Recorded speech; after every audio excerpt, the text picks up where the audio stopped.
তো আজকে করব গুড় পিঠা। তো গুড় পিঠায় আবার গুড় পড়ে না, জানো তো, এটাই একটা বড় সমস্যা।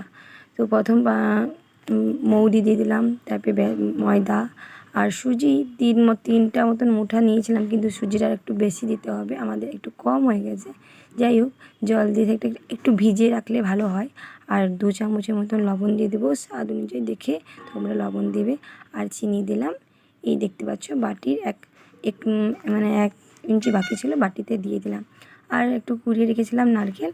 তো সব মিক্সিং করে এই দেখো পুরো তেলে ফেলে দিলাম। তেলটা হুদুতে গরম হতে হবে, যেন প্রচণ্ড পরিমাণে ধোঁয়া বেরোয়, সেইভাবে দিতে হবে। তাহলে দিলেই এই যে ফুলে উঠবে।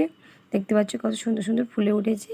তো এইটা হলো গুড় পিঠা বলি আমাদের এদিকে। তোমাদের এদিকে সেদিকে কী নামে পরিচিত অবশ্যই বলো।